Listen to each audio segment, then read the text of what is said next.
Alors, un bilan très satisfaisant. Donc, on réalise l'exploit même. Donc, on avait prévu à peu près 120 millions d'euros d'investissement sur cette mandature, allant de 2020 à 2026. On doit être à 90 millions d'euros d'investissement sur cette mandature, avec les partenaires que je remercie, le Théo, la région, le département de la Réunion, mais aussi l'État qui nous a beaucoup aidé sur les premières années de mandature, puisque je rappelle quand même qu'on a été dans une situation financière catastrophique à notre arrivée.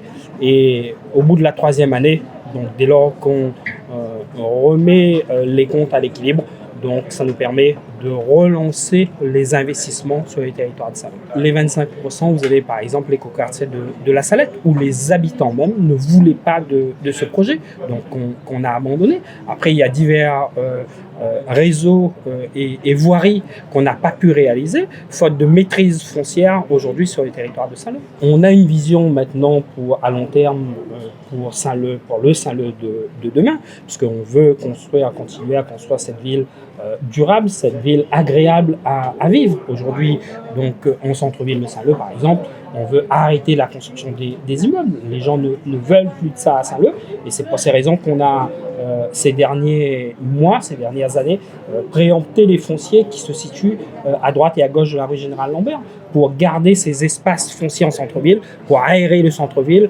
retrouver des lieux où se retrouver les personnes âgées, les marmailles et les habitants de Saint-Lô. Concernant la qualité de l'eau, donc on a réalisé le projet phare de la mandature concernant l'eau potable, la qualité de l'eau à Saint-Lô, donc la station de potabilisation qui a été livrée en septembre 2024.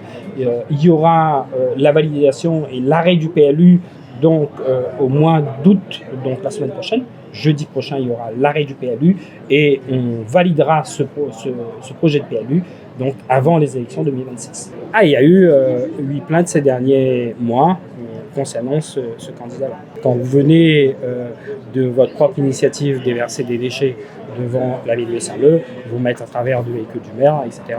Donc il y a eu des plaintes. Concernant les finances de la collectivité, dès lors qu'on arrive dans cette collectivité en 2017, on est à moins 2,7 millions en épargne nette. Notre capacité de désendettement est de l'ordre de 17 ans et on a 4,5 millions d'euros de dettes fournisseurs. Alors la problématique de l'eau concerne l'ensemble du territoire de l'Ouest.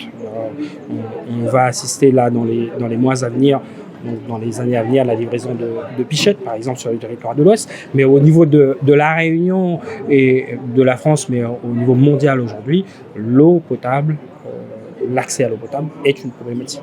Il y a quelques années, avant la livraison du transfert du basculement de l'eau d'est en ouest, l'eau potable, l'accès à l'eau était très compliqué à ça.